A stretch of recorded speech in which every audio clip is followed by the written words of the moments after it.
또 이와 같이 예배에 오신 여러분들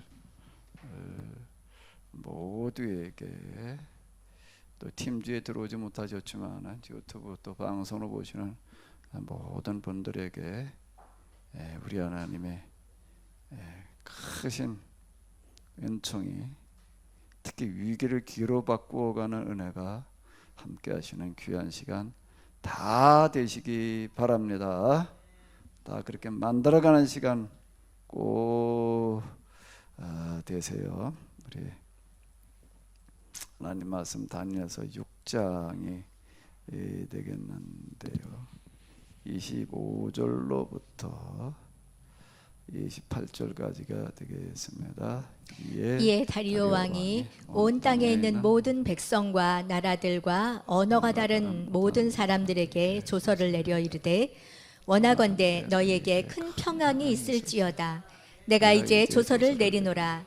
내 나라 관할 아래에 있는 사람들은 다 다니엘의 하나님 앞에서 떨며 두려워할지니, 그는 살아계시는 하나님이시요 영원히 변하지 않으실 이시며, 그의 나라는 멸망하지 아니할 것이요 그의 권세는 무궁할 것이며, 그는 구원도 하시며 건져내기도 하시며, 하늘에서든지 땅에서든지 이적과 기사를 행하시는 이로써 다니엘을 구원하여 사자의 입에서 벗어나게 하셨음이라 하였더라. 이 다니엘이 다리오 왕의 시대와 바사 사람 고레스 왕의 시대에 형통하였더라. 오늘은 다니엘서 6장을 가지고 또 어디에 초점을 맞춰가지고 생각을 해보는가라고 하게 되면은, 이 다니엘서 지금 6장까지 이렇게 보게 되면은 주로 이제 다니엘에 관한 이야기가 계속되고 있는데, 다니엘이라는 사람은 도대체 무슨 일을 한 걸까? 라고 하는 거를 좀 우리 같이 한번 또 생각을 해보시도록 하겠습니다. 물론 다니엘이 이제 고위 관리가 돼 가지고서 뭐 꿈도 해석을 하고 또 글씨도 읽어내고 또 이제 세 명의 총리 중에 하나가 되다 가장 유능했다. 또 사자굴에 던져졌지만은 뭐 하나님 지켜주셨다. 뭐 그런 거 물론 이제 우리가 본 내용인데, 도대체 이런 것들이 뭘 한 건가? 뭘 말하는 건가? 그런 일들을 했는데, 그럼 여기 이렇게 보게 되면 이 다니엘이 다리오 왕의 시대와 바사 사람 고레스 왕의 시대에 형통하였더라. 그 다니엘이라고 하는 사람은 느부갓네살 왕조 때에도 고위직에 있었고, 이제 왕이 이제 다른 민족으로 이렇게 바뀌었어요. 메대 사람 다리오라고 하는 사람으로다가 바뀌었을 때에도 또 고위직으로다가 등용이 됐고, 이번에는 바벨론이라는 나라가 아예 망했습니다.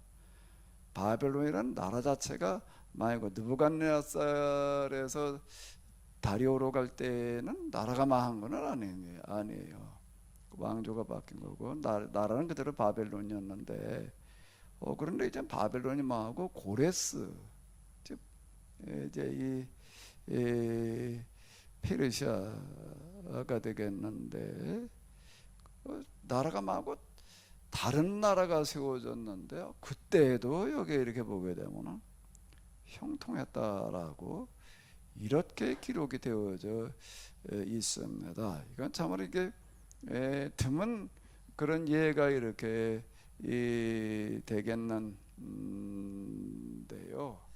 이 도대체 다니엘이라는 사람은 어떻게 해서 이럴 수가 있었을까? 도대체 그는 뭘 하고 있는 건가라고 하는 거를 좀 같이 생각을 해보시도록 하겠습니다. 지난주에 제가 오후 시간에 이미 말씀을 드렸었는데요, 다니엘이 도대체 뭘 하고 있는 거냐?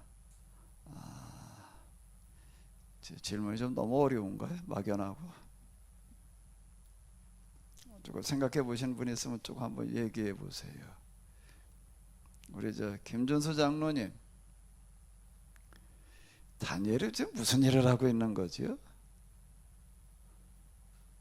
지난 주에는 그 숙제한 사람들은 안 하기로 했거든. 아, 그렇군요. 숙제 안 내가 한 사람들을 잊어버렸네. 하고, 예, 그거 잊어보셨. 저는 숙제를 했습니다. 전 지난주에. 지난주에 그리고 이정호 장로님 지난주에 안 하신 것 같은데. 저도 열심히 숙제하고 있어요. 자, 김주하 선교사님, 다니엘이 도대체 무슨 일을 하고 있는 거지요? 목사님 숙제 내준 거를 생각을 하면서 쭉 읽으면서 떠올랐던 거는, 다니엘이 지금 목사님이 늘 말씀하셨던 살아있는 순교를 하고 있는 거구나. 그런 생각이 들었어요. 살아있는? 순교, 살아있는 선교? 순교. 예? 살아있는 순교? 순교. 살아있는 순교를 하고 있는 거다. 산순교. 네. 예, 그렇습니다. 이제 이 청년 순교도 그렇지만 이 삶으로 순교하는 거 훨씬 더 어려울 수 있는 어떤 이제 이런 건데요. 아마 제가 던지는 질문이 너무 막연해 가지고 감당하기가 좀 쉽지 않으실 텐데, 이제 제가 이렇게 이제 생각을 해보자는 건데요. 도대체 우리가 지금 이 하나님을 믿는다는 거가 뭘 어떻게 해야 되는 건가라고 하는 거를 우리가 좀 이해하기 위해서는요, 먼저 뭔가 하면은 이런 거예요. 나무를 보기 이전에 먼저 뭘 보라고들 얘기를 하죠? 숲을 봐라. 이런 말들을 이렇게 합니다. 그리고 얘기를 이제 우리가 여기 성경에다가 우리가 신앙생활하는 거에다 적용을 해본다라고 하게 되면은 이제 우리가 접근해 볼 수 있는 가장 큰 접근을 해보는 건데, 이제 뭐 거대 담론, 뭐 이제 또 이런 표현들도 이렇게 쓰기도 합니다. 이제 이 미시적인 접근이라고 하는 게 있고 고시적인 접근이 있고, 이제 그런데 이제 일단 큰 범위 내에서 봐야지. 그 윤곽이 이렇게 딱 이렇게 나잖아요. 요즘 그 사진 같은 거 이렇게 찍은 거 이렇게 보게 되면은, 저는 뭐 카메라 가지고 어디 위치 잡아 가지고 그리고 줌으로다가 좀 전체 이렇게 보려고 멀리서 이렇게 뭐 어떻게 찍고 그런데, 요즘은요 드론이라는 걸 가지고서 이렇게 공중에다 띄워 가지고 찍으니까는 이건 뭐 전에 그냥 카메라로 찍을 때하고는 얘기가 달라요. 공중에서 찍어버리니까. 이게 저는 헬기나 타고서 그냥 날아다니면서 방송국에서나 헬기는 방송국에나 날아가도 공중에서 찍는다 그랬는데, 이제는 누구나가 다 드론 가지고 사진을 찍을 수 있는 시대가 왔어요. 그 드론 값도 그렇게 비싸지도 않아요. 그건 뭐 싼 거는 돈이 많은 남자 주면 이렇게 사는 그런 시대가 진짜 이렇게 왔는데, 우리가 드론을 띄워가지고 성경 전체를 한번, 성경 전체가 도대체 뭘 얘기하려고 하는지 한번 보자. 이제 이런 겁니다. 그래야지 그 다음에 이제 이렇게 보이게 되고, 우리가 방향을 잃지를 않는 거예요. 우리가 신앙생활을 하다가 방향을 잃는 게, 일단 전체가 안 보이게 되면 방향을 종잡을 수가 없는 건데요. 자, 그럼 이제 구약과 신약을 나눠졌는데, 구약이라고 하는 거는 도대체 뭐냐라고 한다면은, 일단 큰 시야로 다 이렇게 본다라고 하게 되면은 아주 단순합니다. 하나님께서 아브라함의 후손이 이스라엘 사람들을 애굽으로 내려가셔가지고서 이제 거기서 살게 하시는데, 결과로 그들이 400년 동안 이제 거기서 왕조가 바뀌면서 이제 노예로 이렇게 전락을 해가지고 400여 년을 지나게 되는데, 그들이 자기의 힘으로는 그 노예 상태에서 벗어날 길이 없는 거예요. 자기들의 방법으로는. 근데 그거를 하나님께서 이제 모세라는 사람을 통해 가지고 특별한 방법으로다가 이제 이 노예살이에서 벗어나게 하십니다. 그게 이제 우리가 잘 알고 있는 뭐 10가지 기적이제 이런 거예요. 그 이스라엘 사람도 자기 힘으로 벗어나는 게 아닌 거예요. 그래가지고 이제 광야에 데려다 놓고 계약을 맺으시는 거예요. 그건 뭔가 하면 너희들은 이제 어디 살 데가 없는 거예요. 광야 나와가지고 갈 데가 없는 건데 내가 너희로 하여금 가서 살 수 있는 땅을 주겠다. 주는데 거기도 너희들의 방법이 아닌 특별한 방법으로 내가 그 땅을 너희에게 이렇게 줄 텐데 너희는 그곳에 가가지고 너희가 노예살이를 해봤지 않았냐. 근데 너희가 들어가야 될 그 땅에는 대부분의 사람들이 너희가 노예살이 하던 것 같은 그런 삶을 살아가고 있는데 거기에 가가지고서는 그런 노예가 없는 누구나가 다 동등하게 살아갈 수 있는 그런 나라를 만들어 놔라. 이거예요. 단순한 겁니다. 단순한 거예요. 그건 해도 되고 안 해도 되는 게 아닌 거예요. 이스라엘 사람들에게는 그 계약이라고 하는 거가 무슨 계약이라고 하는 거가 이스라엘 사람들에게 불리한 부담되는 일을 하라는 게 아니에요. 하나님께서 하시는 일은 절대 우리에게 부담되는 일들을 갖다가 강요하시는 게 아니다라고 하는 겁니다. 한번 생각을 해봐요. 애굽에서 그냥 그대로 노예살이하면서 사는 게 낫겠어요? 아니면 새로운 땅, 하나님께서 인도하시는 땅에 가가지고서 거기서 주인 노릇하면 누구나가 다 골고루 잘 사는 그런 삶을 살아가는 게 낫겠어요? 뭐가 나요? 그럼 물을 필요가 없는 거예요. 그 계약이라고 하는 게 이겁니다. 그 구약 성경은 이거예요. 너희는 어차피 여기서 벗어나지 못할 상황인데 내가 너를 특별하게 너희들을 이제 이렇게 해방시켜 주겠다. 그래 너희는 이제 새로운 땅에 가가지고서 신분, 지휘빈부. 제가 이제 그 합의를 해서 요약해 놓은 게 그게 신분, 지휘빈부의 격차가 없는 누구나 골고루 잘 사는 그런 나라를 만들어 놓아라. 그런데 그 땅이라고 하는 데가 가면 저절로 그냥 뭐든지 다 잘 돼가지고도 누구나 골고루 잘 살 수 있는 그런 땅이 아니고 하나님께서 또 도와주시지 않으면 안 되는 그 가나안이라는 땅 자체가 제가 늘 말씀드리는 대로 그 갈릴리 지역 일부 빼놓고 나서는 아무리 애쓰고 노력을 해봐도 식량 자급이 안 되는 환경인 거예요. 그 하나님께서 도와주시지 않으면은 식량 자체도 해결이 안 됩니다. 그걸 어떻게 해결을 합니까? 그 광야에 있는 동안에 40년 동안 여러 가지로 경험을 시켜주시는 거죠. 만나 뭐 이런 것들을 경험을 이제 시켜주시면서 너희가 신분주의 빈부의 차이가 없는 그런 나라를 만들려고 한다고 하면은 내가 너희들에게 함께해서 그렇게 되도록 도와주겠다. 이제 그걸 거룩한 삶이라고, 거룩한 나라, 거룩한 땅 이렇게 이제 이야기를 하는 겁니다. 거룩함이라고 하는 거는 구별, 차이라는 뜻인데 뭐가 구별되는 거냐라고 세상 그렇게 사는 나라가 없는 거예요. 어디에도 그런 나라, 그런 세상은 없으니까 그런 구별된 나라, 그런 나라를 만들어 놔라. 그걸 거룩한 나라라고 이렇게 얘기를 한 거고 그렇게 만들도록 그런 삶을 원하시는 하나님께서 거룩하신 하나님이 이런 뜻이다. 이 우리가 이 이스라엘 제사 교회사에서 가장 크게 오해한 게 거룩함이라는 것에 대한 이제 그 오해였다. 제가 얘기를 하는 게 바로 이제 이런 겁니다. 이게 구약이에요.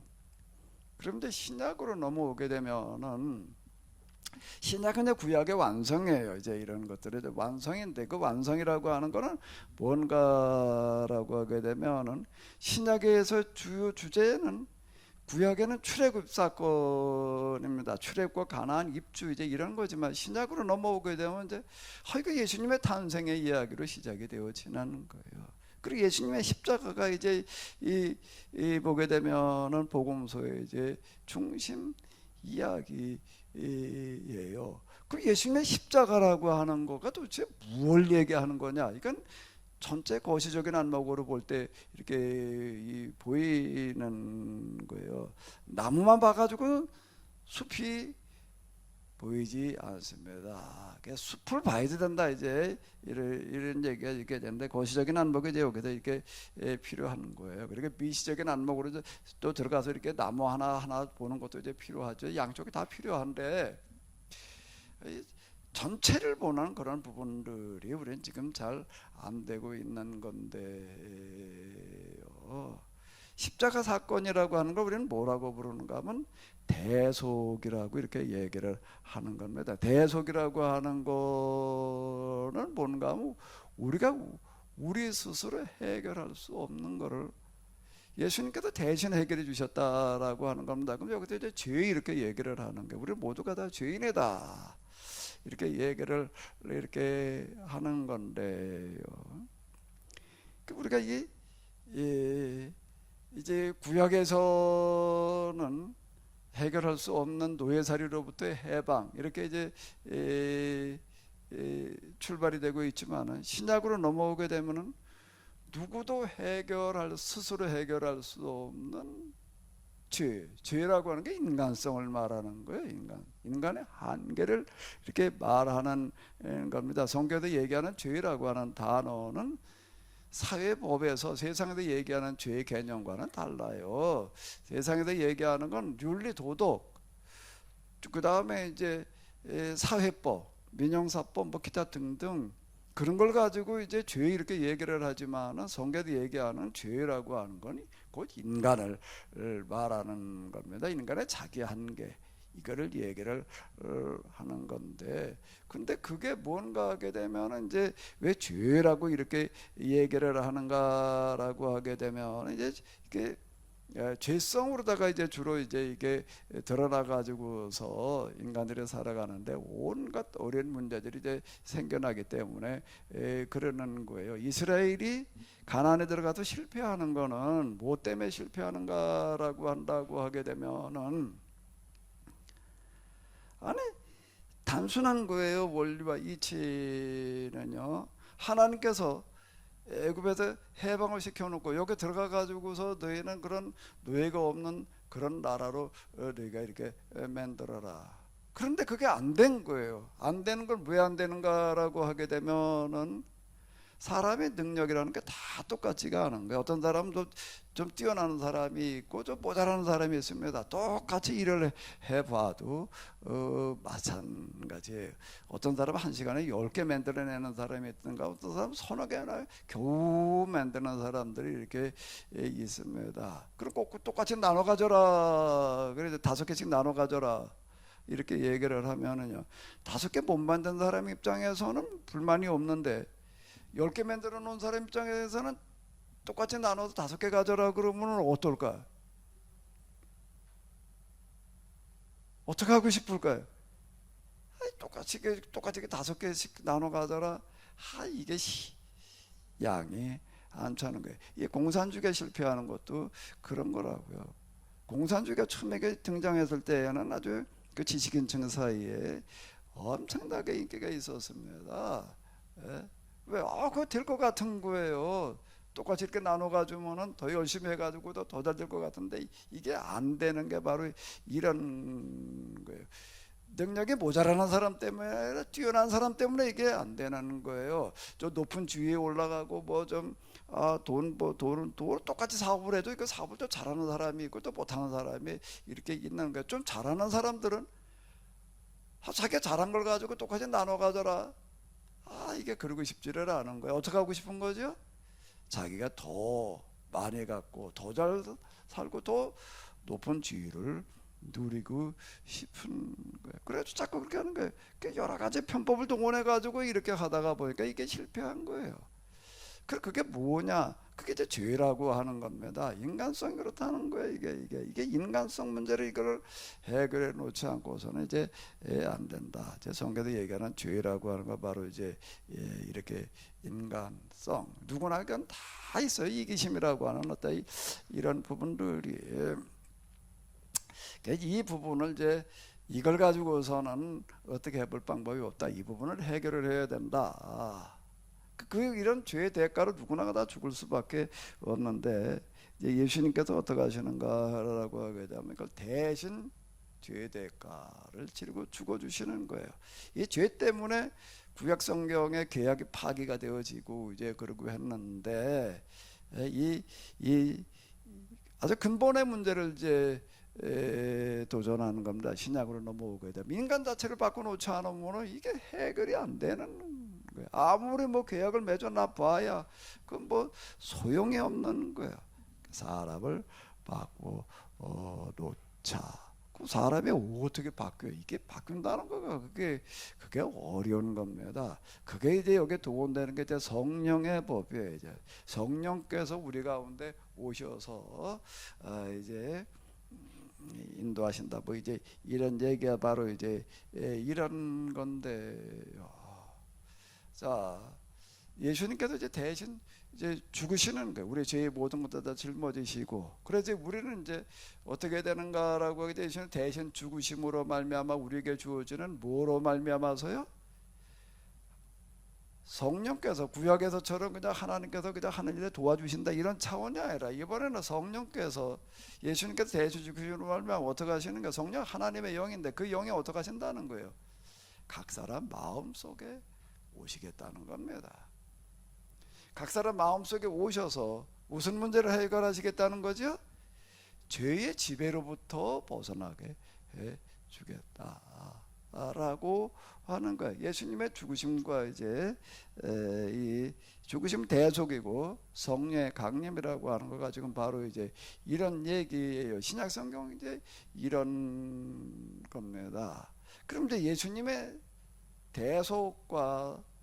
대속으로 말미암아 죄 용서함을 받고 성령이 임한 사람들 이번엔 뭘 해야 되나?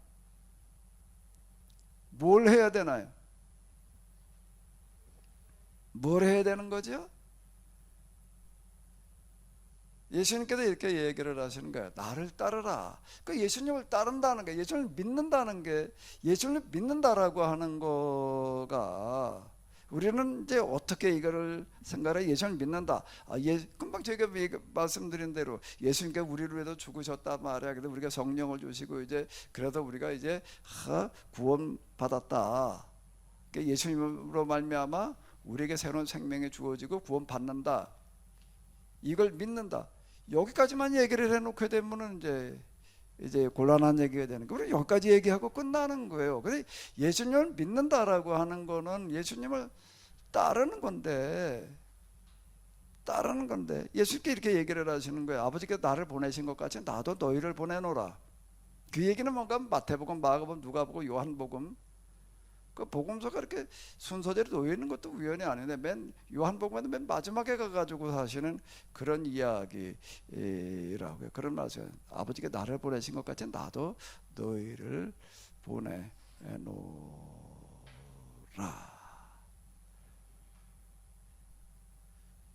아버지가 나를 보내신 것 같이 나도 너희를 보내노라. 그렇게 하라는 겁니다. 그럼 뭔가 예수님께서 하신 것처럼 하라는 거예요. 누구든지 나를 따르고자 하는 자는 다 어떻게 하라고 우리 얘기를 하셨죠? 자기 십자가를 지고 따를 것이라. 십자가를 지고 예수님을 따른다는 얘기가 뭘 말하는 거예요? 십자가라는 게 뭘 말하는 거라고요? 제가 몇 번 말씀드렸잖아요.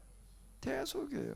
예수님께서 대신 죽으신 길을 가신 거예요. 그럼 우리는 예수님을 믿음으로 말미암아 또 무슨 길을 가야 된다는 거예요? 대신 죽는 길을 가야 되는 거예요. 왜? 무슨 대신 누구를 위해서 대신 죽어야 되는 게 우리가 아직 하나님을 모를 때 하나님께서는 외아들을 보내셔서 우리를 위해서 대신 죽게 하셨다. 근데 이 세상에 아직 하나님을 모르는 사람들, 뭐가 죄인지도 모르는 사람들이 많은 거예요. 그래서 어떻게 해야 된다는 거예요? 어떻게 된다는 거죠? 누군가가 여기에 어떻게 하는 사람이 있어야 되는 거예요? 대신 희생의 제물이 될 사람이 있어야 된다라고 하는 겁니다. 그걸 얘기를 하는 거예요. 십자가 지고 간다는 얘기가, 십자가 지고 나를 따르는 얘기, 우리가 살아가면서 겪는 여러 가지 어려운 문제들 예수님 믿으려고 그러다 보니까 그 집에서 뭐 그냥 뭐 여러 가지 어려운 일들이 생기고 내가 십자가 뭐 에이 내 십자가가 집에 있네 남편이 십자가네 뭐 병에 걸리고라도 이게 십자가네 그런 십자가를 말하는 게 아니고 십자가를 지고 나를 따르라는 얘기는 십자가는 대속을 말하는 거야. 내가 대신 속죄의 제물이 되는 그런 길을 가라라는 그런 이야기가 이렇게 되겠습니다. 자, 그래서 하나님을 대신하는 예수님 대신하는 그런 일을 해야 된다. 교회 공동체 그런 거다라고 이렇게 얘기를 하는데 또 예수님께서 이렇게 얘기를 하시는 거예요. 나를 본 자는 누구를 보았거늘? 아버지를 보았거늘. 그 예수님이 곧 누군가 하게 되면 하나님의 자기 형상이다. 예수님을 본 자는 이미 하나님을 본 사람이다. 제자들에게 하시는 그런 이 말씀이에요. 자, 그럼 우리가 이제 예수를 믿는 사람들이 이렇게 대속의 길을 따라가는 그런 그 일들 이런 걸 통해 가지고 결국은 그게 뭔가 하게 되면은 아버지께서 나를 보내신 것 같이 나도 너희를 보내노라 이렇게 되는 겁니다. 그래서 결국 우리가 뭐가 어떻게 된다는 거죠? 마지막 결론은 뭐예요? 나를 본 자는 누구를 보았거늘? 아버지를 보았거늘. 이제 근데 그게 예수님은 하나님의 자기 형상이야. 그걸로 끝나는 얘기가 아닌 거예요. 이제는 누가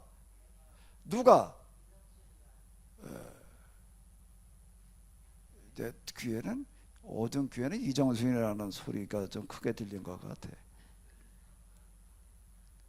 이정순 공사님을 보면은 누굴 봐야 된다는 거예요?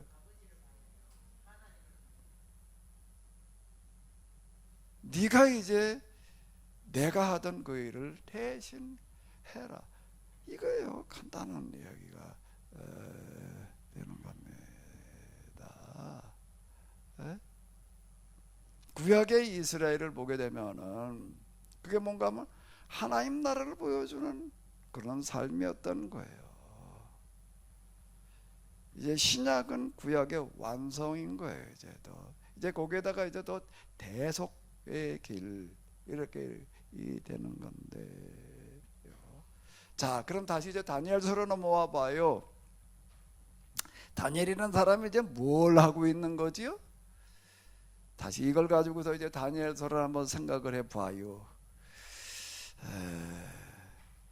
아직도 잘 감이 안 잡히시면은 오늘 읽은 거를 한번 이렇게 보세요. 다리오 왕이 온 땅에 있는 모든 백성과 나라들과 언어가 다른 모든 사람에게 조서를 내려 이르되 원하건대 너에게 큰 평강이 있을지어다. 내가 이제 조서를 내리노라. 내 나라 관나라에 있는 사람들은 다 다니엘의 하나님 앞에서 떨며 두려워할지니 그는 살아계시는 하나님이시여 영원히 변하지 않으실 이시며 그의 나라는 멸망하지 아니할 것이요 그의 권세는 무궁할 것이며 그는 구원도 하시며 건지기도 하시며 하늘에서든지 땅에서든지 이적과 기사를 행하시는 이로서 다니엘을 구원하여 사자의 입에서 벗어나게 하셨음이라. 이에 그리고 또 뭐지요?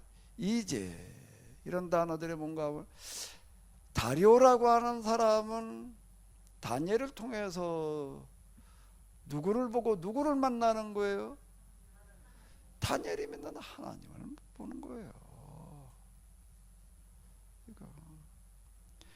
다니엘이 있기까지는 물론 다니엘이 신앙생활 열심히 잘하고 하나님 잘 믿고 뭐 이러고 했지만은 근데 그게 다니엘이 혼자 하나님을 잘 믿어가지고도 다니엘이 그렇게 됐다 이렇게 얘기하면은 이게 참 곤란한 얘기가 됩니다. 왜? 그럼 다니엘처럼 하나님이 믿으면 다 그렇게 다 되나?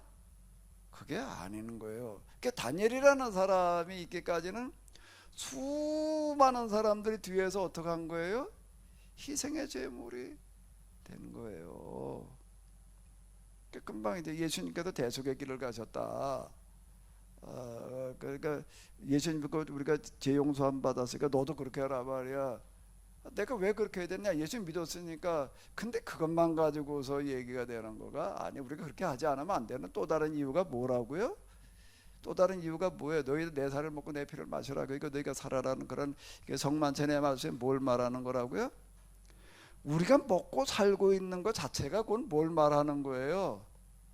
수많은 생명체들을 희생시키고 있는 거예요. 이게 지금 아침 드셨지요?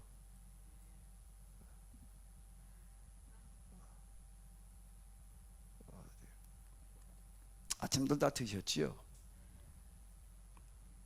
전 요즘 아침에 효소 한 잔을 다 이렇게 먹다가 무언 재미가 붙었나 하게 되면 그 아침에 난로에다가 감자를 구워 먹으니까 이게 꽤 괜찮아요.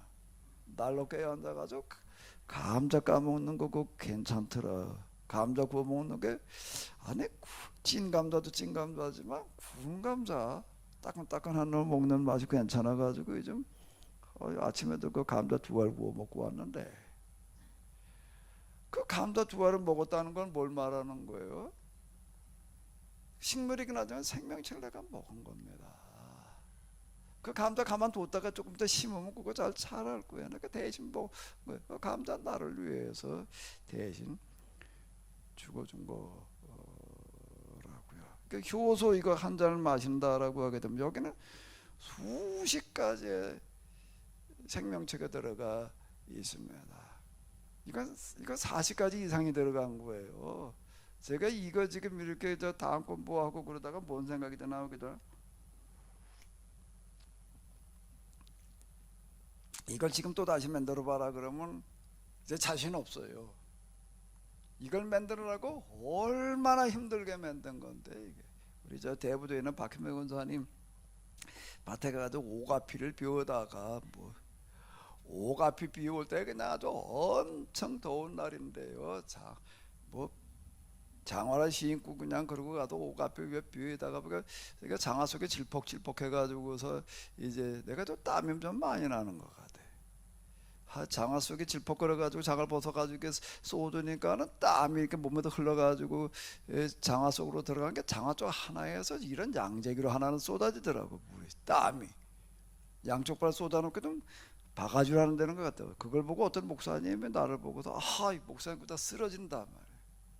그 오가피를 벼다가 또 여기다 또 그때 우리 교인들 몇 명 와가지고 또 그걸 또 다듬는다고 하다가 악수를 질러가지고 보니까 또 거기에 또 저 살모사가는 묻어와가지고서 그거 이렇게 비워가지고 드러나려고 드러나고 차에서 내가 받아가지고서 이렇게 쌌는데 그 뱀이 묻어온 거야. 그 뱀한테 물리지 않은 것도 다행이야.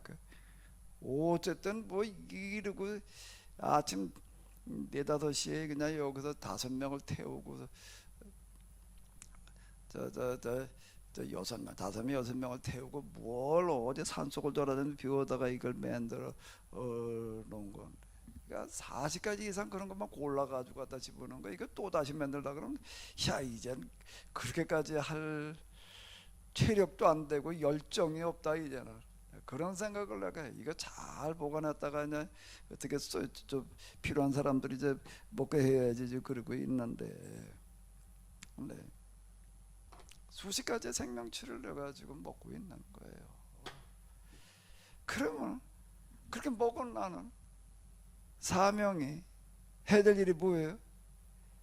대신 누군가가 나를 위해서 죽었으니 난 뭘 해야 되는 거예요? 대신 대속의 길을 가야 되는 거예요. 이게 십자가라고 하는 그 길이라고 하는 거가, 예수님께서 말씀하시는 그거가 뭔가 하게 되면 죄를 용서 안 받는다. 대속이라고 하는 거는 인간의 인간성 그 자체를 본질을 얘기하는 것이면서 인간이 어떻게 살아야 되느냐라고 하는 본분을 얘기해 주는 아주 기본적인 원리예요. 이거는요. 내가 해도 좋고 안 해도 괜찮은 게 아닌 거예요. 이거는요. 근데 여기서 또 이제 그냥 난 그런 거 다 상관없어. 난 더 좋은 걸 더 많이 먹고 더 많이 누리고 더 잘 살 거야. 이러면은 이제 이게 다니엘서에서 얘기하는 게 계속 그런 거 아니라, 그렇게 얘기하는 그 순간 넌 더 이상 살 가치가 없다. 왜?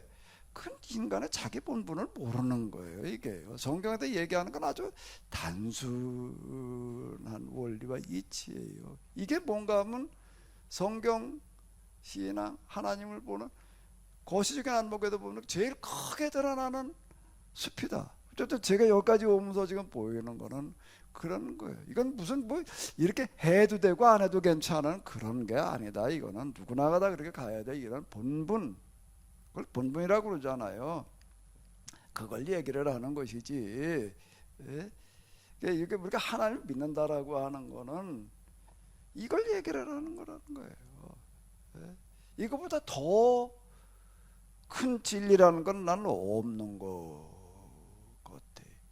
예? 우리가 철학이라고 하는 거가 윤리도덕이라고 하는 거가 다 진리를 추구하는데 성경에 얘기하는 진리라는 게 도대체 뭐냐 이런 건데요. 그래서 결국은 뭔가 하게 되면 이런 거예요. 구약에서 이스라엘 백성들을 통해 가지고 너희가 내 나를 보여주어라 라고 얘기를 했다라고. 여기도 똑같은 얘기가 되는 겁니다. 너희는 너를 통해서 어떻게 하는 거예요? 나를 드러내라. 그 다니엘이라는 사람 그럼 뭘 하고 있는가라고 한다라고 하게 되면은 다리오라고 하는 사람이 다니엘을 보고 누굴 만나는 거예요? 하나님을 만나는 얘기예요. 6장의 얘기가. 그 5장으로 넘어가 보게 되면 또 뭘까? 5장으로 넘어가 보게 되면 또 베른팍에 있는 글씨 읽는 그런 얘기인데, 자, 이 벨사살이 저기 29절을 보게 되면은 그런 얘기가 나오고 있어요. 예, 벨사살이 명하여 그들의 다니엘에게 자주색 옷을 입히게 하여 금사슬을 그의 목에 걸어주고 그를 위하여 조서를 내려 나라의 셋째 통치자로 삼으니라. 누구도 해내지 못하는 일을 다니엘은 해냄으로 말미암아. 근데 그건 다니엘이 특별히 혼자 뛰어나서라고 이렇게 얘기하게 되면은 곤란한 이야기이고, 야, 내게 그래도 이런 지혜를 주신 것은, 내가 그래도 남달리 누구보다 좀 더 공부를 잘해서 그래도 이런 어려운 시험에 통과를 해가지고 이런 고유직이 이렇게 올라오게 된 것은, 내가 특별히 잘나가지고서 그래야 되는 게 아니라 내 뒤에 많은 사람들의 희생의 대가로, 많은 사람들이 죽어가면서 바랬던 염원으로 말미암아 내가 이 자리에 섰는데, 여기서 내가 이제 해야 될 일은 그 모든 것들을 내가 대신 이루어야 될 일이다. 그게 지금 다니엘이 누구한테 하는 얘기인가 하게 되면은 벨사살한테 하는 얘기예요.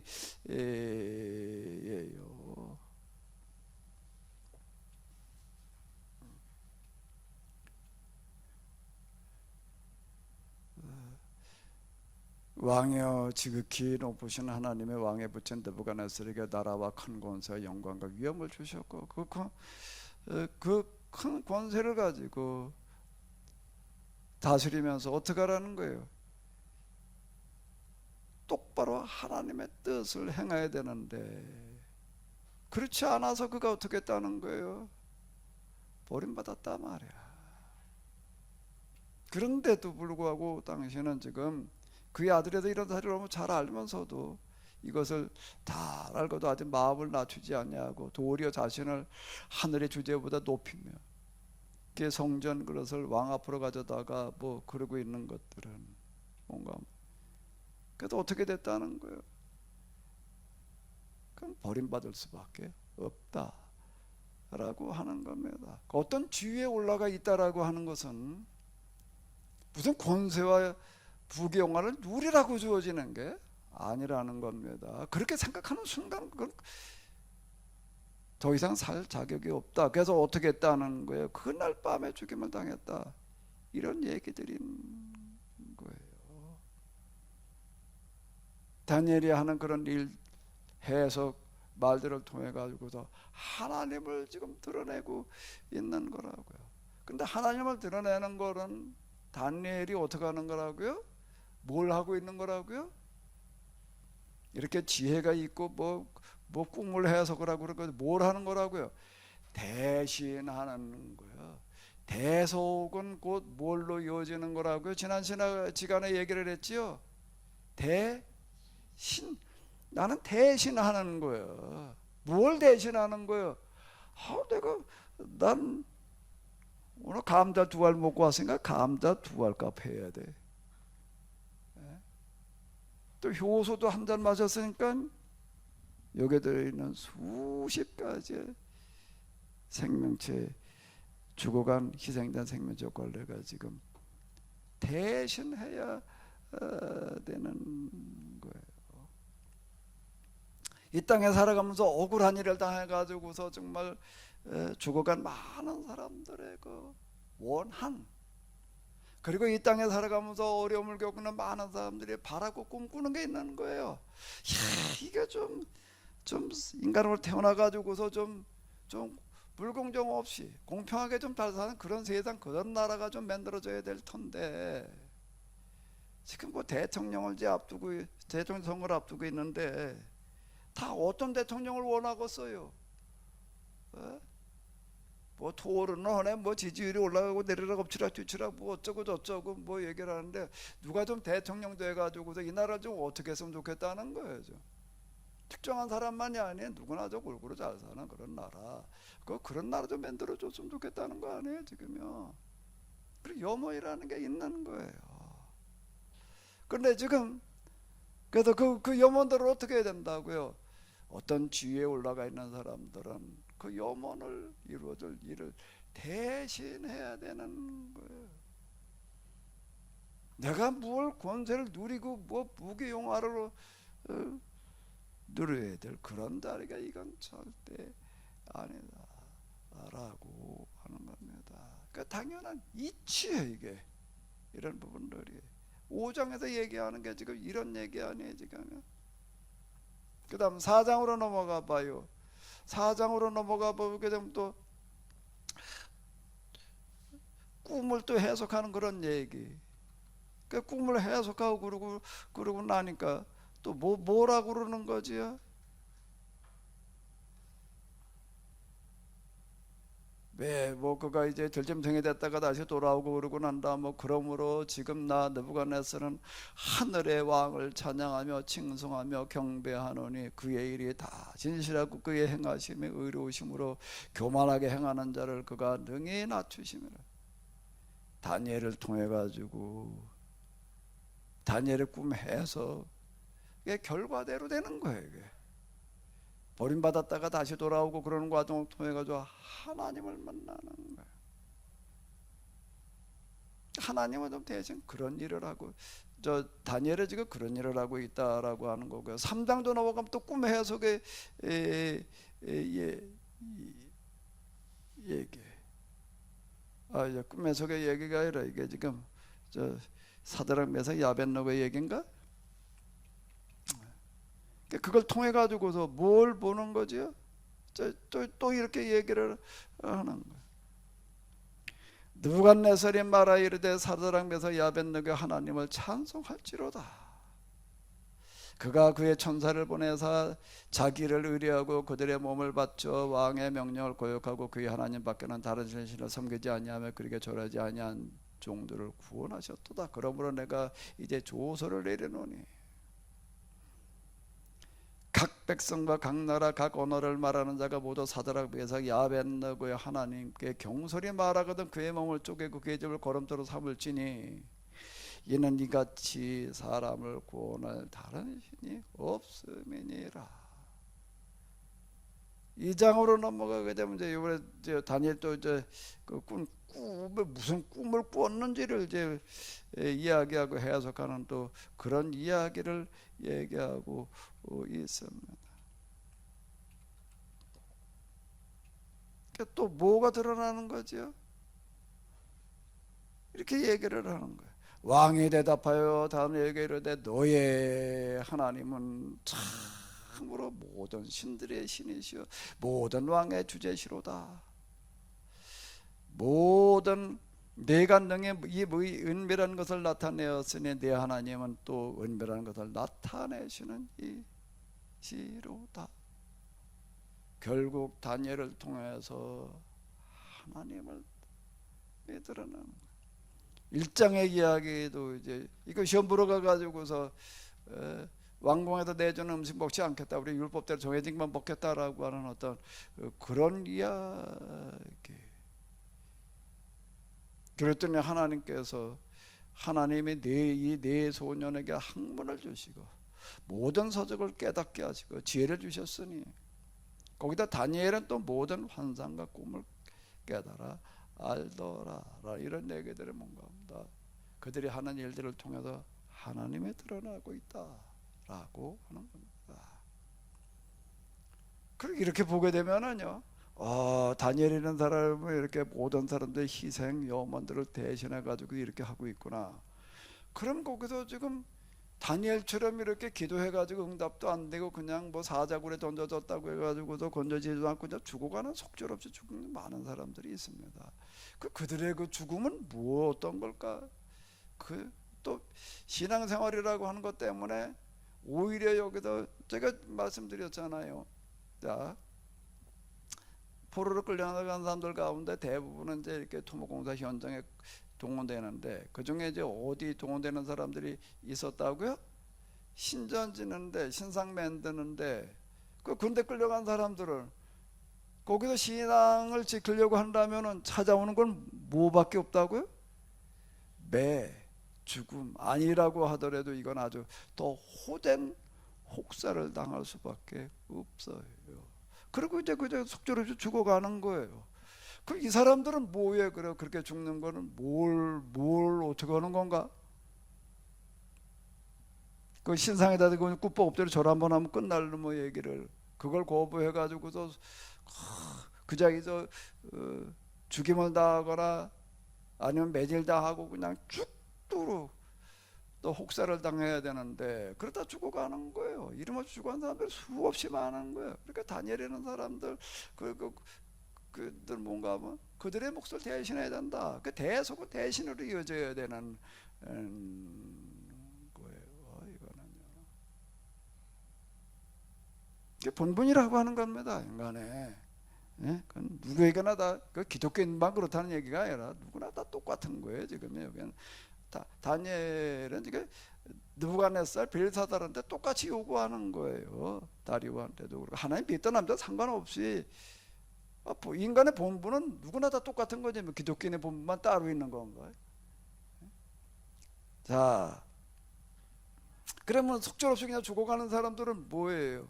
그 사람들은 뭘 보여주는 거예요? 어떻게 보게 되면 실패고 좌절인데 근데 어떻다는 거예요? 그들의 삶은 그것도 동일하게 어떤 거죠? 하나님을 드러내는 기회라고 하는 겁니다. 하나님 그들을 어떻게 드러내는 거예요? 야, 여호와를 하나님 믿는 저 사람들은 이렇게 신상에다 절을 안 하는구나.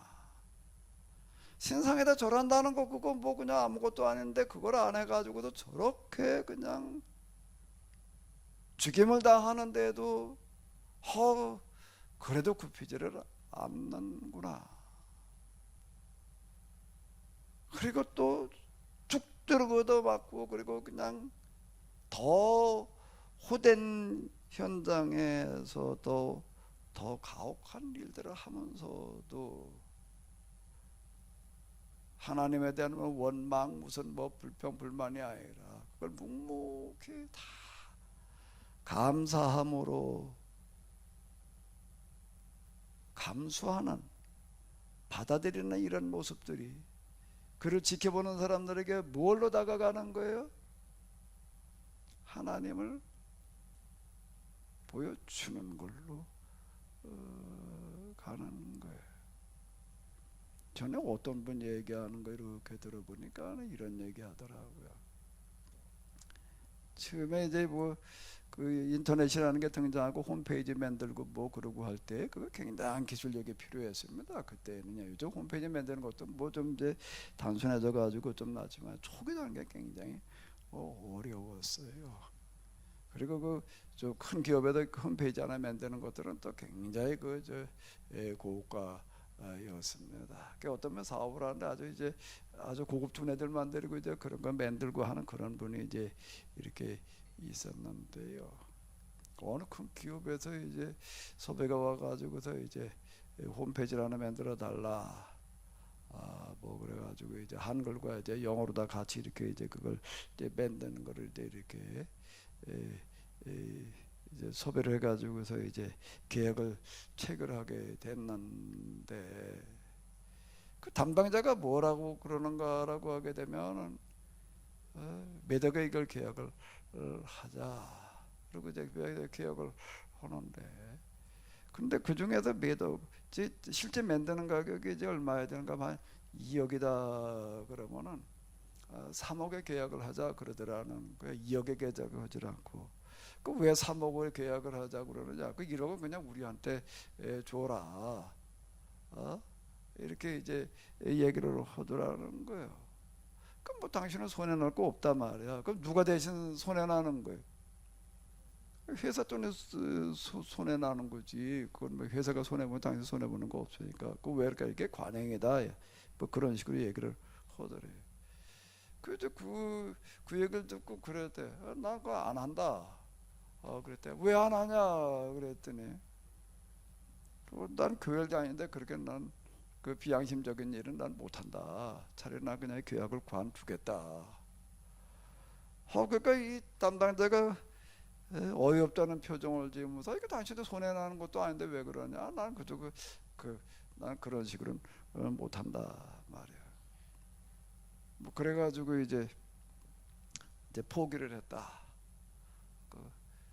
그 회사 내가 한번 가봤는데 직원이 꽤 많지는 않아요. 몇 명 이렇게 되더라고요. 그 회사 오니까 그냥 직원들이 난리더래요. 왜 그거 계약 하나 체결되게 우리 1년 뭐 하고도 남을 그런 건데 그걸 왜 그렇게 그냥 뭐 어떻게 했냐 어쩌냐 저쩌냐 뭐 말들이 많더라.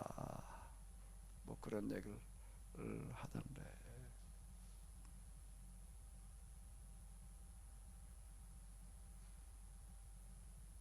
하나님을 믿는다는 것 때문에 사실 우리 선택의 길에 서야 될 경우들이 많이 있을 수 있어요. 근데 망할 수도 있고, 근데 그렇게도 망하는 거가 우리는 다 그냥 사자구리 던져도 다 그냥 건져져 있고 뭐 이래야 될 것만 하고 생각하는데 사드라 메삭 야게노는 뭐라고 얘기해? 불구덩이 던져지기 전에 뭐라고 그러는 거예요? 우리는 하나님께서 그때 지켜주시지 않아도 나는 안 하겠다. 그냥 불에 타 죽겠다.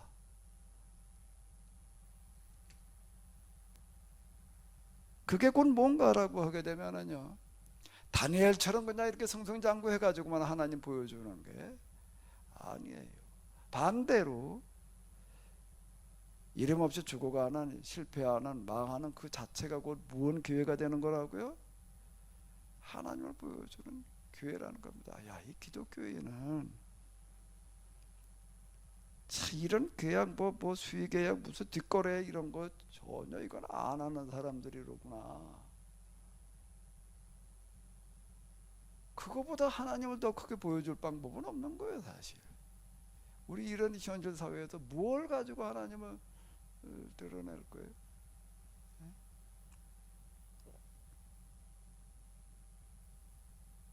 난 우리 기독교인들이 식당을 하고 마트를 하는 거는 좀 담배하고 술은 좀 안 팔았으면 좋겠어.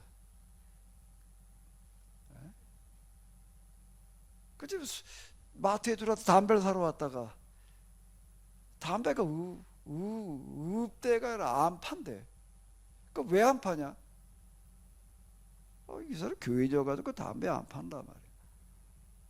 저 술 안 판다. 좀 이렇게 좀 한번 해볼 수 없을까? 어떤 사람 저거 잘하는 목사님 아무리 영국을 뭐 갔다 와가지고서 하는 얘기가 뭐라 그런가? 영국 어디 저 조그만 지방 도시에 갔다가는 마트에 가다 둘러다 보다 보니까 거기 맥주고 뭐고 일정 없더라는 거예요. 그래서 물어봤대요. 왜 이렇게 술을 안 파냐? 그랬더니 뭐라고 주인이 얘기를 하는가? 왜 우리 이 동네가요 옛날에 요한 웨슬리 목사님이 다녀간 동네입니다. 그래서 우리는 여기서 술 안 팝니다 말이에요. 그 이후에 그 얘기를 하더라고. 내가 직접 들은 얘기. 내가 직접 거기 가서 본 건 아니라 갔다 온 사람인데 내가 직접 들은 어떤 그런 얘기인데, 교회 다니는 사람이 식당 하면서 마트 하면서 술 담배 안 파는 사람이 몇이나 되나 모르겠어. 아, 이 기독교인들은 이런 사람들이구나. 뭐가 하나 딱 좀 보여줄 수 있는 것 좀 있어야 되지 않을까? 이게 뭐 별 다른 게 없어. 그냥 이게 뭐 도대체가.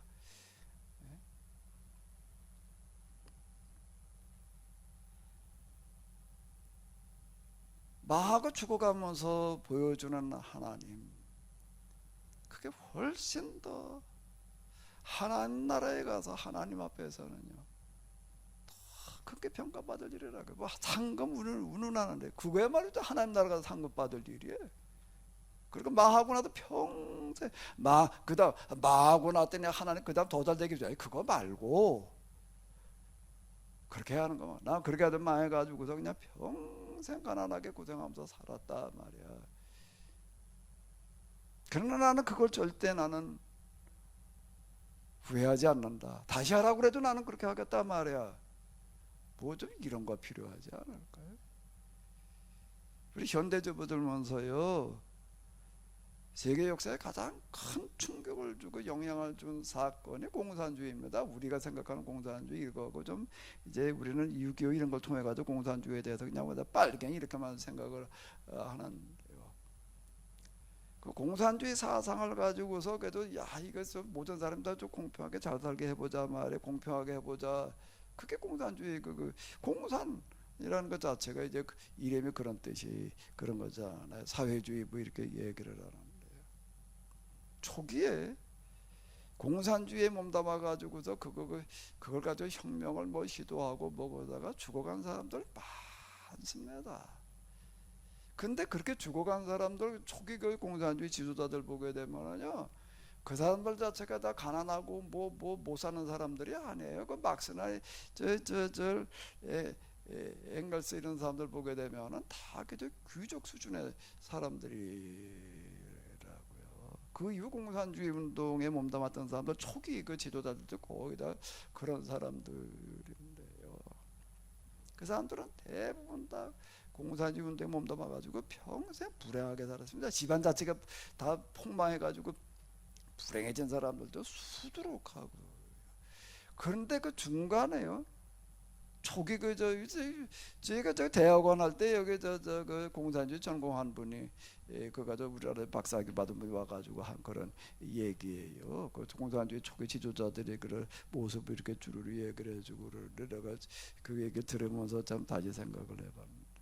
대부분 다 귀족 출신들이고 진짜 공산주의 몸담지 않았다라고 한다면은 다 잘나고 부경말 우리 보장된 그런 사람들인데 공산주의에 몸담았다라고 이유 때문에 쫓겨다니다가 그냥 수배당하고 그러고 붙들려가지고 다 비참하게 죽어갔다. 그런데 그 중에서 변절한 사람이 하나도 없다.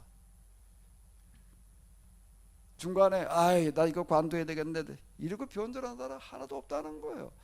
하나도 없대. 근데 변절이 아니라 붙들려가지고 온갖 고졸다가 죽어가면서도 다 자랑스럽게 생각을 하면서 죽어갔다 말이야.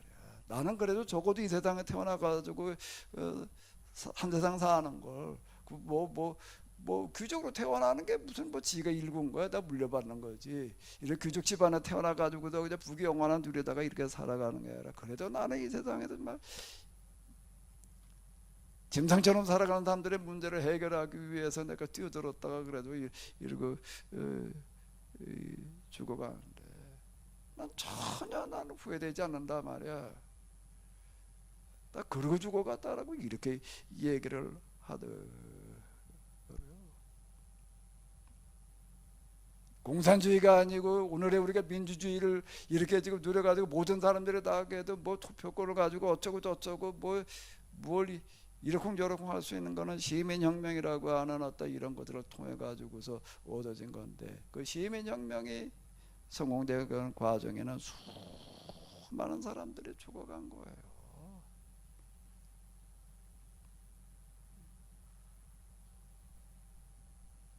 제가 늘 말씀드린 대로 기독교가 로마 제국의 국교가 되는 과정에는요, 누가 제일 큰 역할을 했는가 하게 되면 순교자들이었습니다.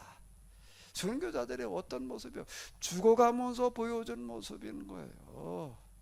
왜 죽어가면서 어떤 모습, 짐승의 밥이 되고 화형당하고 뭐 그냥 온갖 고초를 받으면서 죽어가면서 어떤 모습을 보여줬는가 하면 영광, 이건 내가 감당하기 어려운 너무 과분한 영광이라고 그러고 감격해서 감사하는 정도가 아니라 감격해서 죽어가는 그런 모습. 야, 내가 예수님께서 지고 가신 십자가 그 대속의 길을 내가 같이 이렇게 갈 수 있다는 게, 그러니까 내가 감당할 수 없는 너무 큰 영광이다 말이에요. 그리고 감사하면서 하나님께 영광 돌리면서 자기를 죽이는 사람들을 향해서 저주와 원망의 눈빛이 아니라 동정과 연민, 기도하면서 죽어간 이런 모습이요, 그게 큰 충격을 줬다라고 하는 겁니다. 나중에 콘스탄틴이 기독교를 개종시키는데요, 기독교를 개종시키는데 동기가 여러 가지가 있는데 한 가지 동기만 가지고는 아니었겠죠. 여러 가지 동기가 있는데 결정적인 그 결단을 내리게 한 거는 뭔가 하면 순교자들이 죽어가는 모습을 보고서 결정을 내렸다라고 하는 겁니다. 많은 사람들을 갖다가 쭉 세워놓고 이제 팔다리를 잘려 나가는데 한번 생각을 해봐요. 줄을 서서 앞에 사람이 나가서 팔 하나 다리 한 발 한 발 사지가 잘리고 목이 잘려나고 그다음 내 차례예요. 어떨까? 차를 기다리는 사람. 우리 중학교 다닐 때 그 빠따라는 걸 맞았는데요, 그땐 빠따 어떤 빠따고요? 그 영어 선생님, 교감하면도 영어 선생님이 있었는데 그분이 그 군인 출신이어서 그런지 그분한테 걸렸다 하면 그냥 줄 세워놓고 빠따를 치는데 쭉 줄 세워놓고 그냥 많이도 안 쳐요. 그분은요, 딱 한 대씩만 때리는데 이게 한 대 맞고 나면 이거 높sol대를 어떻게 때리는데 이게 얼마나 아픈지 그냥 그 다음 날은 걸음을 못 걸어. 줄 서서 쭉 다 앞에 그 막 얻어맞고 가서 쫄쫄매고 있는 걸 보면은 이거 맞고 난 다음에 난데 이거 기다리면서 그 있는 그거가 참 이게 쉽지를 않아. 우리나라 3.1운동 때 이렇게 보게 되면은요, 그 주로 이제 그 앞장서서 만세 부르는 게 학생들인데 학생들 중에서도요, 남학생들이 아니라 여학생들이었어요. 예?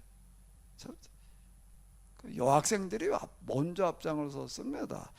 여학생들이 먼저 앞장선 이유가 뭔가라고 하게 되면, 야, 이게 남자애들이 다 겁먹고 저러고 있는데 우리가 먼저 가서 좀 앞장서자, 그래야지 좀 나올 거 아니냐, 뭐 그랬대.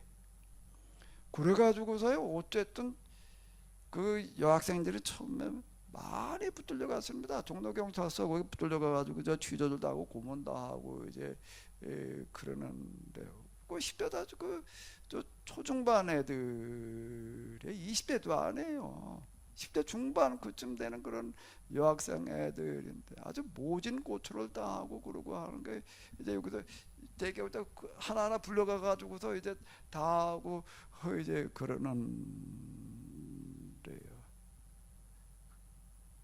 그 기록에 의하게 되면 그날 끌려가 가지고 고소당하는 애들 가운데 중간에 변절한 애가 하나도 없다는 거예요. 왜 그랬냐? 나중에 물어보게 되면은요, 너는 어떻게 다 그렇게 끔찍한 고문을 당하는 옆에 비명사 들려고 다 그러네. 그럴 때 겁먹지 않았냐? 그랬더니 하나같이 이렇게 얘기를 합니다. 뭐 때문이었을까요?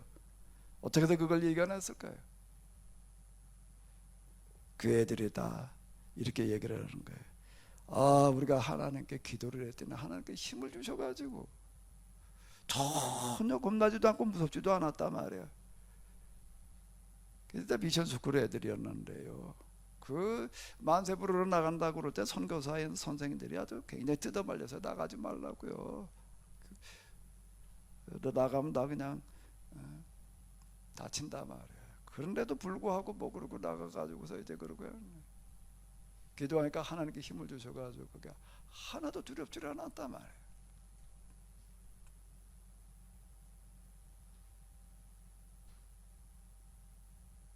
하나님께서 오늘 하루를 우리에게 있게 하신 것은 이런저런 어려움이 있지만은 그래도 우리의 여건을 이만큼 지켜주셔서 오늘 이 예배가 있게 하신 것은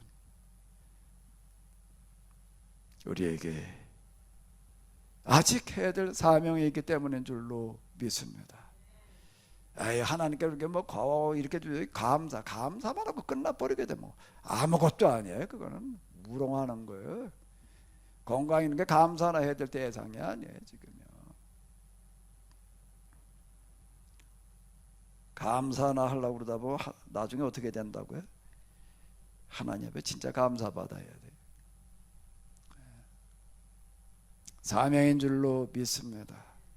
사명이죠. 내게 주어진 역할이라고 하는 게 뭐 있지? 작은 일은 작으면 작은 대로, 크면 큰 대로. 아멘. 하나님을 보여주는 기회로 만들어가야 될 줄로 믿습니다. 명절인데요. 뭐 저게도 일가친척 형제들 이런 분들은 또 만나실 일이 있으실 텐데, 뭐 명절 증후군이래나 뭐 어쩌대나 뭐 우리 이런 거 가지고도 얘기들이 많습니다. 근데 아예 생각을 바꿔서 하나님을 보여주는 기회로 한번 만들어가 보시기 바랍니다. 예? 명절 증후군, 뭐가 명절 증후군이야? 그거 뭐 설거지 먹고 치우고 그거 누가 좋아해? 그거 뭐 좋아하는 사람 아무도 없이. 군대 보니까 그냥 먹고 치우고 뭐 어쩌고 저쩌고 뭐 그걸 너무 귀찮아하지도 않고 싫어하지도 않고 팔고도 붙이고 그냥 다 맡아 살라고 그래. 왜 그러나 보니까 왜 그래? 야, 이 교회 다니는 며느리는 다르다. 그랬으면 좋겠어요. 아멘. 교회 다니는 며느리는 참 뭐 시아버지 시어머니 뭐 부담스러우지 않고 좀 이런 뭔가가 좀 우리에게 있어야 되지 않을까. 다니엘서의 기록 당시로 넘어가서 마지막으로 하나 살펴본다라고 하게 되면, 다니엘서는 다니엘이라는 사람들 하나님을 보여주는 이야기로 계속 그려나가고 있습니다. 7장부터도 묵시가 좀 나오고 이제 그러는데요. 다니엘서가 기록될 당시에 시리아의 안티오코스 에피파네스는 종교권을 보내가지고 이스라엘을 완전히 그냥 아주 이스라엘의 신앙을 다 초토화시키려고 그러고 있었는데요. 결국 이스라엘 사람들은 뒤에 나오는 묵시 이런 거에 힘입어가지고도 시리아에 맞섰습니다. 군사력으로 맞서는 게 이게 될 싸움이 아닌 거예요. 정말 될 싸움이 아니에요. 이거는요. 지금 북한하고 미국하고 한번 붙는다고 하면 북한이 계속 미사일 뻥뻥 쏘고 그러는데 그거 붙는다고 생각을 해보세요. 그게 될 싸움이겠는가? 사실 북한, 미국이 뭐 항공모 하나만 보내도 그냥 다 끝날 얘기인데, 예? 정규군까지 올 것도 없이 북한이라고 하는 거에 그 정도는. 당시 이스라엘은 뭐 이거 될 싸움도 아는데, 근데 묵시에 힘입어가지고 여러 가지 영향이 있지만은요, 묵시문학이라고 하는 게 있습니다. 이게 힘입어가지고 어쨌든 끝까지 저항을 해서 이겨냈습니다. 수많은 사람 죽었어요. 결국 어떻게 됐는가? 안티오쿠스 에피파네스라는 사람이 어디 나가겠다가 자기가 질 거라고는 생각을 못 하는 거예요. 어떻게 저 시리아군이 이스라엘한테 진다? 정규군이? 말이 안 되는 거지. 근데 보고가 들어왔어. 뭐라고 보고가 들어왔는가라고 하게 되면은 시리아가 졌습니다. 이스라엘이 이겼습니다. 그 말을 듣고 나서 안티오쿠스 에피파네스가 가만히 보니 자기가 진 이유는 딱 하나야. 뭐 때문일까요? 이스라엘이 믿는 하나님이 이스라엘을 이기게 했다. 인정하지 않을 수 없었다. 라고 그러는 거. 그리고 그 충격으로 말미암아 그는 비참하게 죽어갔다. 죽어가면서 이스라엘 하나님 인정하고 죽어갔다. 뭐 이렇게 얘기를 하는데요. 다니엘을 통해 가지고서 하나님의 드러나지는, 그래서 느부갓네살이 다리오가 이스라엘 하나님을 찬양한다 그런 이야기는 절대 그거는 그냥 말로만 끝난 얘기가 아니, 이스라엘이 당면한 그런 현실 속에서 시리아의 안티오쿠스의 비판에서로 하여금 이스라엘 하나님을 인정하고 죽어갈 수밖에 없게끔 만들어 놓는 그런 살아있는 이야기예요.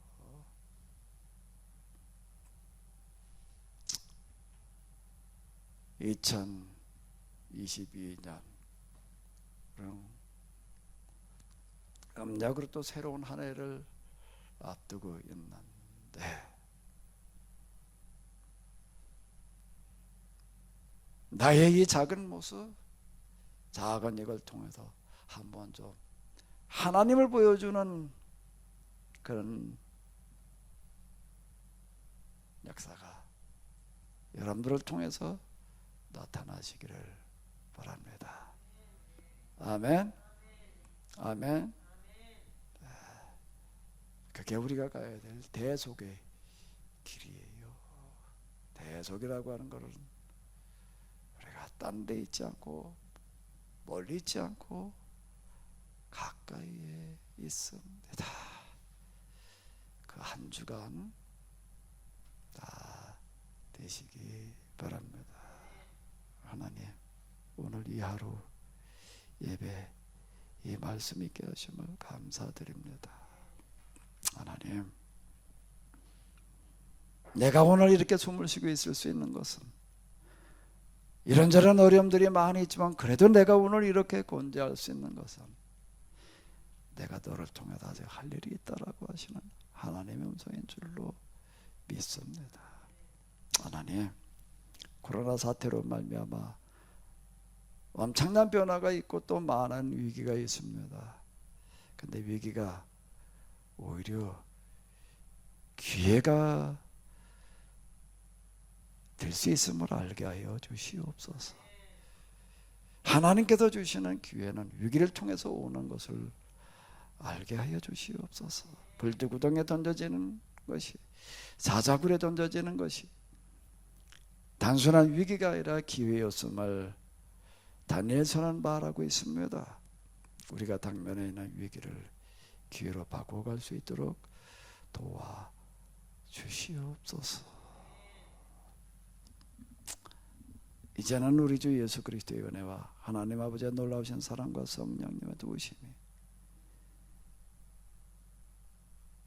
위기를 기회로 바꾸어가며 하나님을 보여주는 기회를 만들어갈 수 있는 은혜와 능력으로 함께하여 주시옵시기를 간절히 축원하옵나이다.